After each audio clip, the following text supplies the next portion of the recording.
Hi, so I'll get right into it. I've always had a very weird equation with my sister-in-law, and recently something happened that kind of pushed me over the edge. Not just me, literally everyone in the family. I, 28 female, have been married to my husband, 28 male, for 3 years, and we have been together for 6. Couple of months ago, we found out that we were expecting our first child together, and we were thrilled about it. A few days ago this week, we decided to have a baby shower and invite our families and friends to our new house for the event. My sister-in-law, Connie, 30 male, and her husband were also invited to the event. Connie has been with her husband for 8 years and married for 5, and they have been trying to have a baby for a really long time, but haven't been successful. Recently, they started their IVF treatments because even though neither of them had any fertility issues, they were still struggling with conceiving. Had she been a better person, I might have felt bad for her. But after what she did recently, I'm glad that she hasn't been able to conceive yet because she's crazy and honestly doesn't deserve to be a mother. Connie and I don't really get along, and I would say that it's her fault because I've always been cordial with her, but she just has a weird attitude about everything. Earlier, she used to be nice to my face, but I had heard from several of her family members that she constantly put me down behind my back and made fun of a lot of things about me. So I slowly distanced myself from her. And then eventually we got to the point where we were only nice to each other for the sake of our family and nothing more. So inviting each other to events was more of a formality, and we knew it. She had been invited to my pregnancy announcement party as well, and even there, all she had done was sulk. And maybe I should have taken that hint and not invited her this time. But I didn't think much of it. Anyway, a couple of days ago, I had my baby shower, and Connie and her husband also attended. They were one of the first few guests to arrive, so we had taken a few people on a house tour since it was a new home. And yes, this is quite an important detail. And anyway, after everyone had arrived and the baby shower was in full swing, I was speaking to a couple of friends when Connie came to my side and asked me if I could show her where our bedroom was because she wanted to rest for a bit since she was feeling kind of nauseated. I thought that it was quite strange that she came to me and not her brother. But since I was busy with my friends and also because I was heavily pregnant, I told her to find my husband and ask him, since I really didn't feel like getting up. But she told me that she also wanted to speak to me in person and privately, which is why she had asked me specifically since she didn't actually need to rest.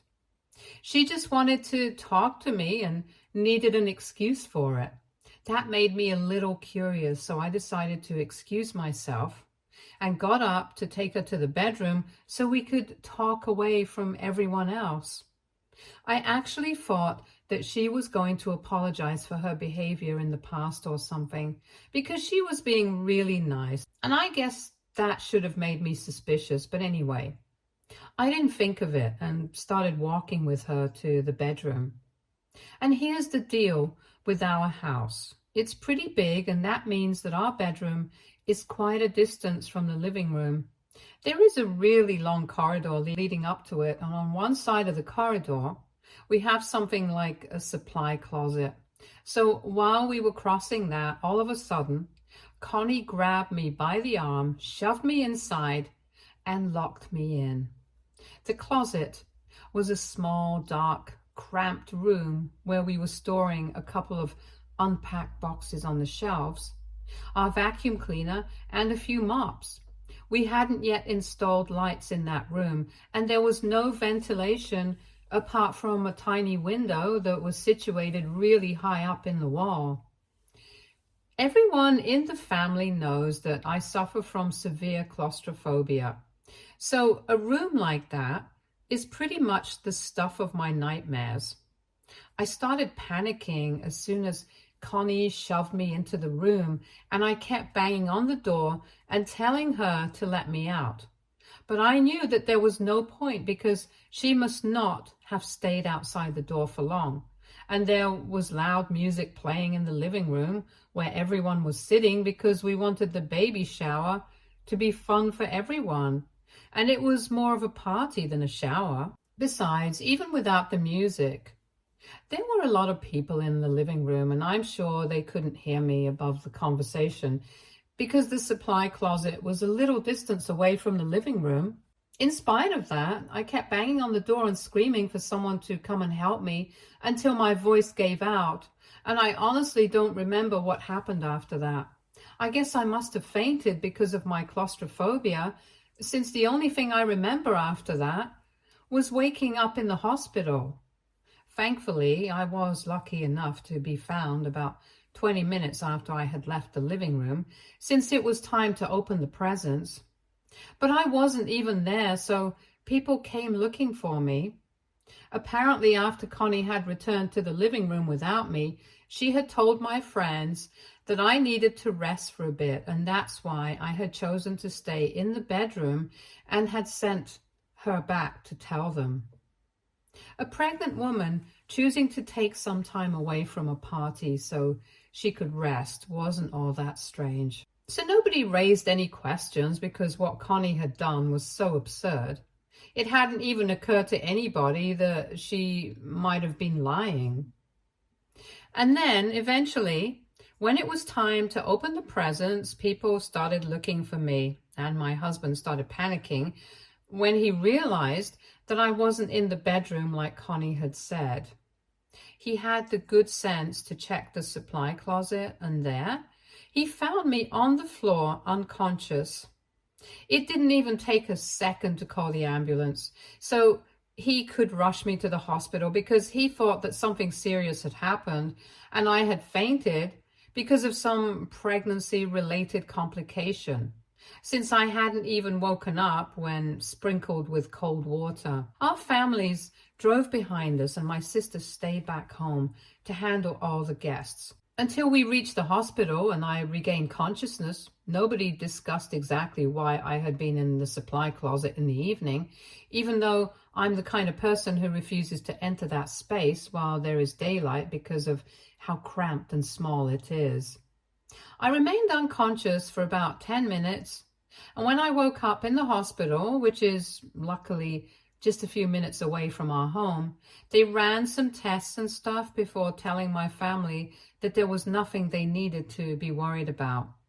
I'd just been knocked out cold because I had probably been in a very stressful situation, and my blood pressure had dropped to a dangerously low level. That bit wasn't surprising because ever since I got pregnant, I had been having a lot of trouble with my blood pressure and the way it was fluctuating constantly.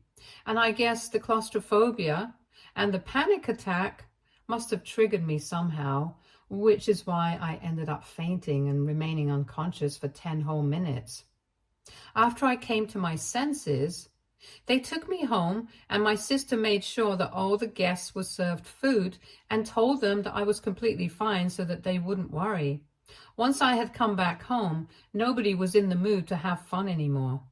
So everyone went back home, and it was just me and our families who stayed so we could get to the bottom of what had happened. I felt exhausted. So even though I remembered exactly what had happened, I was in no mood to relive it, and I just wanted everyone to leave so I could go to sleep. But luckily for me, my friends who had been speaking to me before I left the room with Connie had heard the conversation between me and her, and they knew that it was Connie who had taken me out of the living room so we could go to the bedroom. And in all likelihood, she was the one responsible for this. So before they left, they had told my husband about it. They didn't bother me that evening, but the next morning I found out from my husband that he had confronted Connie before the family had left. And while I was resting in the bedroom, they had been arguing in the living room. Our families were there, and so was he, and Connie kept denying that she had anything to do with locking me in the supply closet. She claimed that she had gone with me to the bedroom to apologize for always being cold and a bit mean to me all the time. And apparently we had made up for the last couple of years. Then I told her that I wanted some time away from the party, so I stayed in the bedroom and she came back. So she really had no idea why I had ended up in the supply closet and denied having anything to do with it. And since it was just her word against my friends, they couldn't come to a conclusion that evening. But the next morning I woke up in a much better condition, and after breakfast my husband asked me what exactly had happened, and I told him everything. I told him I had kept banging on the door of the supply closet, begging Connie to let me out, but she probably hadn't even been there to hear me. He was furious and called the rest of the family over once again so we could deal with the situation, and this time I was present as well, so she couldn't deny what she had done. I remember that morning Connie showed up looking really sick and pale because she probably knew that she was screwed. Her husband also looked worried, but I don't think that he knew exactly what his wife had been up to. Anyway, I recounted what had happened that evening and confirmed the fact that Connie was the one who had pushed me into that closet and left me there.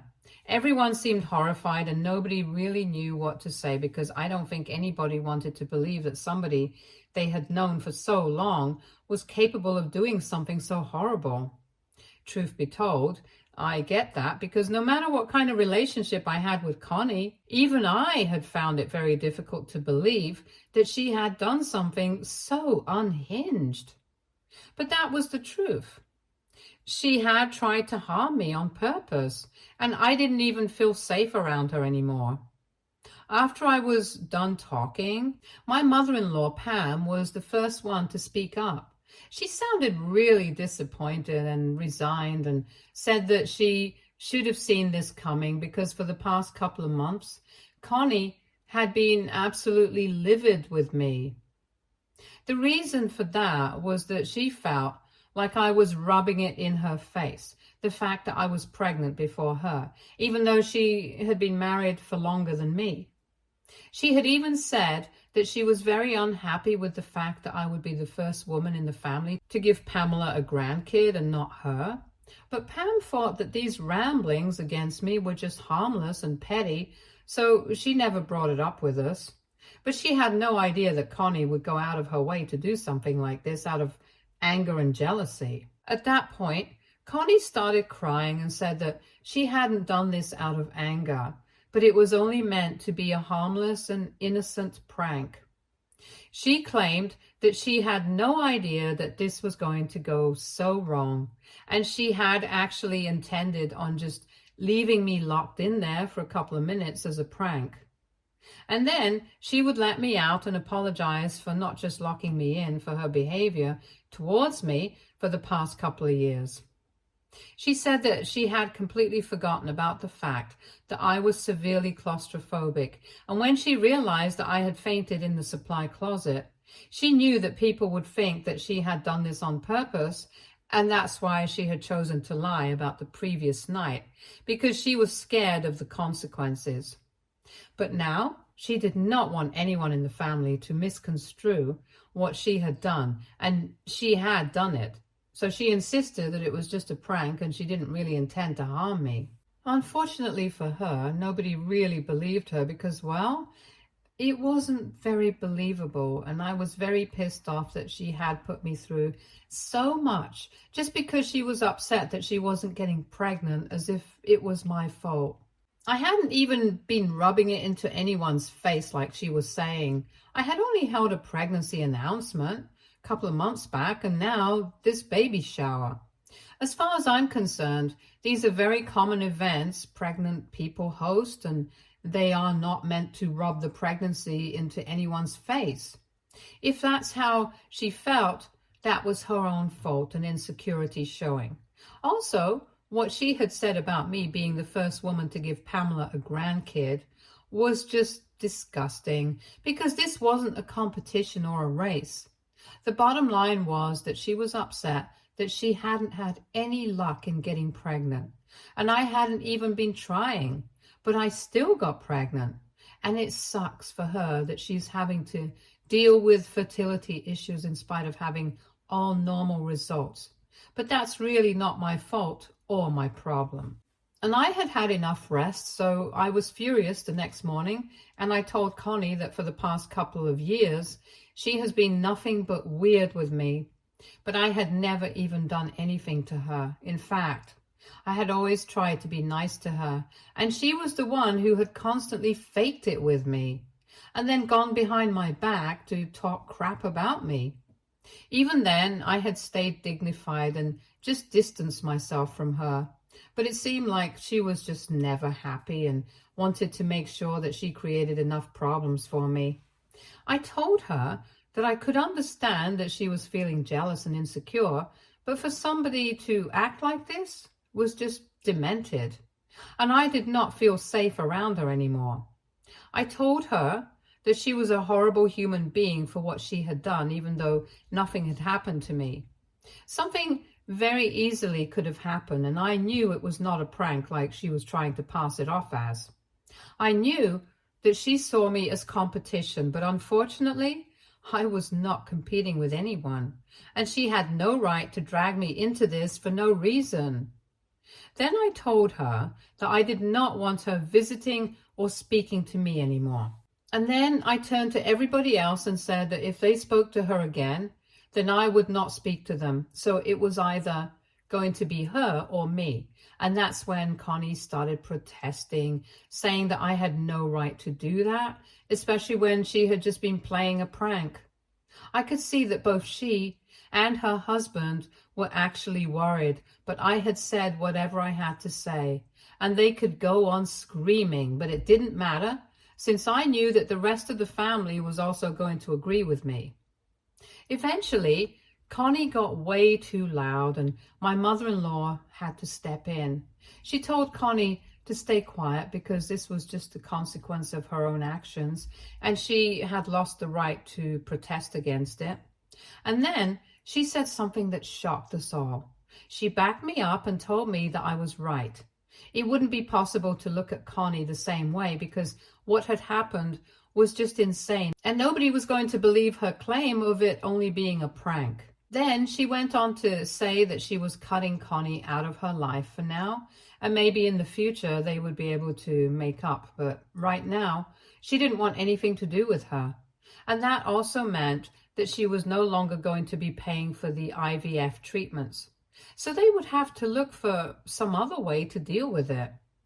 My father-in-law, who is a generally quiet man and mostly lets Pamela do all the talking, also agreed with this, and I'm not even exaggerating. Connie and her husband literally erupted at that point. They started screaming at Connie's parents and said that they couldn't do this since everyone knew that they were really desperate to start a family and they couldn't afford the IVF treatments along with everything else that was going on. So Connie's parents had been their only hope.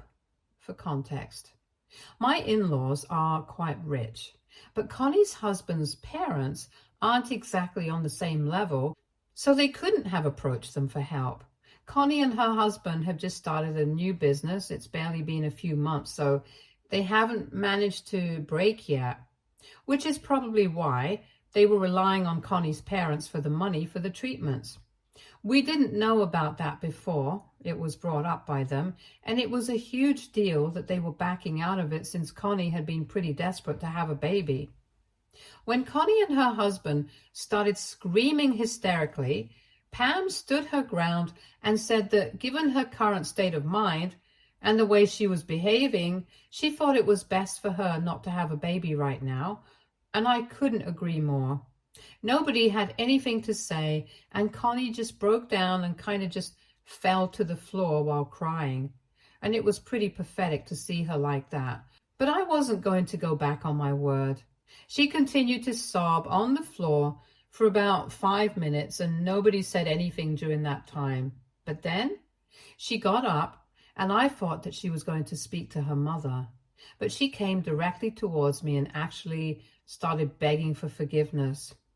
And I mean, she was really begging. She was on her knees and everything and said that she was genuinely and truly sorry for what she had done. But she knew that I could make this right by speaking to Pam, and I just had to do it. Pam tried to be gentle with her and told her that her mind had been made up and not even I could change it. But Connie was not ready to listen. She was just hysterical, and I don't think she was in her senses at the time. It was kind of awkward, so I didn't even know what to say, and I really felt bad for her. But there was nothing that I could do. After a while, her husband grabbed her and got her to stand back up, and while she was still crying, he walked out with her and left us all still trying to process what had happened. After that, everyone went back home, and it's just been me and my husband since then. We haven't been speaking about what happened with Connie because it was sad after one point, but right now I've been feeling a little weird about it. I know that what she did to me was terrible, but I was the one who put forth an ultimatum for the rest of the family and forced them to cut her off, and that also meant that she couldn't have a baby because it meant no more IVF treatments. So I've been wondering if I was a jerk for doing that or not, and that's what I wanted to know, which is why I'm here for an objective opinion. AITA, for telling my family and my in-laws to choose between me and my sister-in-law? Update 1. Hey everyone. I would just like to first thank everyone who responded to my post and commented on it. The majority of the comments agreed that I'm not the one at fault here. So I'm pretty relieved because I had been feeling very heavy and guilty after what had happened. I guess I just hadn't expected her to beg for forgiveness like that. And she had been pretty hysterical, so I guess I started feeling bad for her. I still kind of feel bad for her, but to be honest, this was something that she deserved. It wouldn't have been fair for her to get away with all of this scot-free, because regardless of what her intention had been, I still don't know if it really had been meant to be a prank or not. But the consequences of it were not really good for me. And to be honest, I think I'm still going to stick by what I had said about her not being ready to be a mother just yet. If she's acting like this, so unhinged and irresponsible just because she's pissed at me, then I'm not sure how she thinks she's ready to handle a baby. It's very obvious to me, and I think it's clear to Pam as well, that Connie has some serious issues. So until she deals with that, I think it's better for her to stay away from motherhood. I've spoken about this with my husband, and I told him that I have been feeling really bad about what happened with Connie, but he told me not to worry about it. Apparently, his sister had always been a bit of a hothead, but everyone had thought that she had left that kind of behavior back in her teens. She used to be one of your typical vindictive, mean girls back in high school and even in college.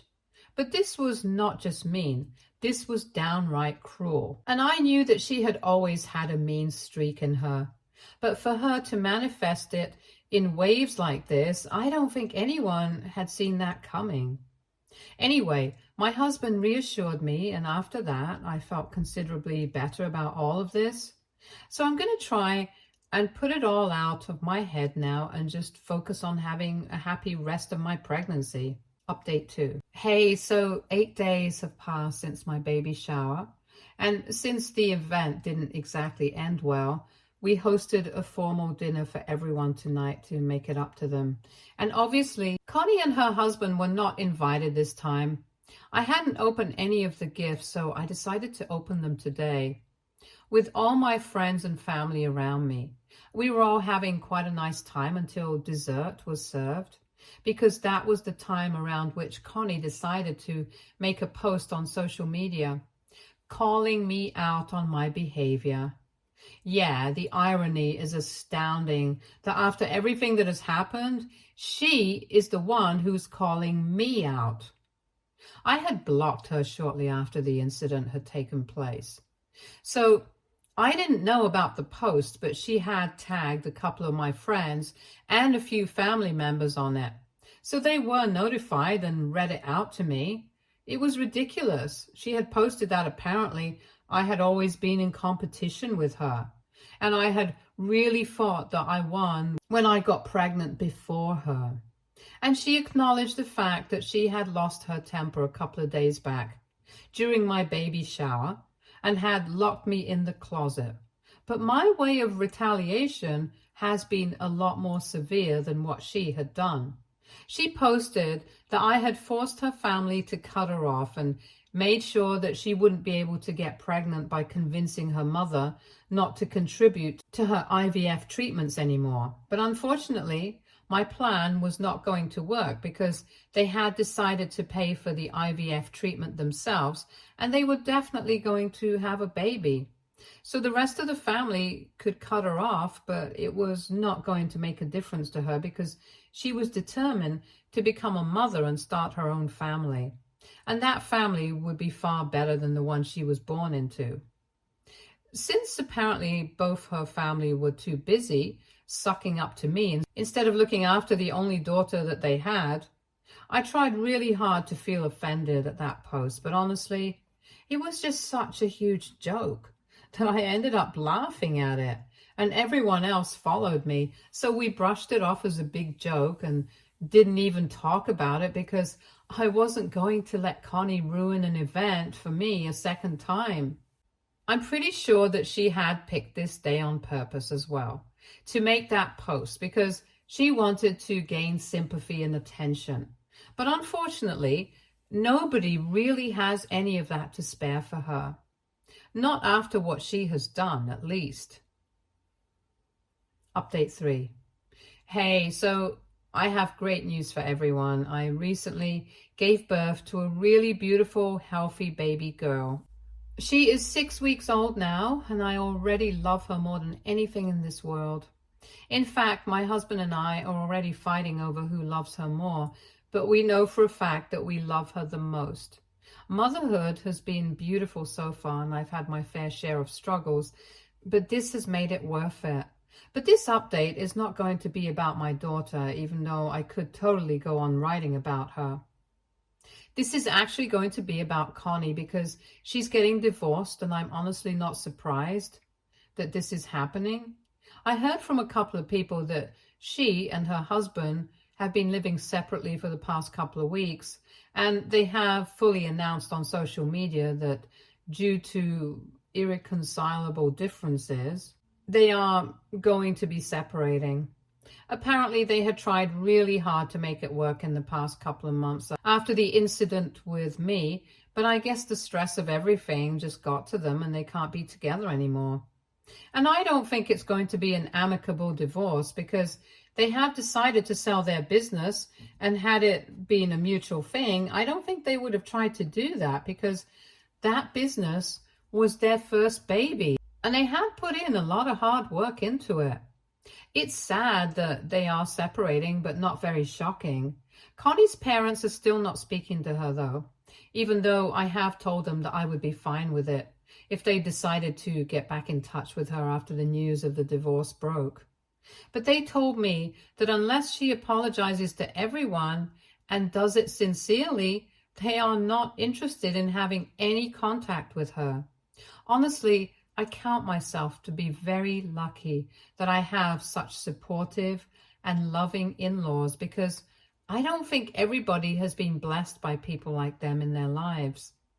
My own parents have also been incredibly supportive ever since I gave birth, and even before that. And I feel really lucky that I have such a great support system around me. Connie could have had the same for herself if she had just bothered to be nice to the people around her, but well, that was never one of her strong suits. At this point, I don't even feel angry. I just feel bad for her. She could have had a good life regardless of the unexplained fertility issues. But she chose this for herself. Anyway, that's none of my concern anymore, and I just felt like I had to share this here so I could get it out of my system. But now, all I'm going to do is focus on raising my daughter, and yeah, I can't wait for all the great parts of motherhood. Stay tuned for more stories from Argo Relationships.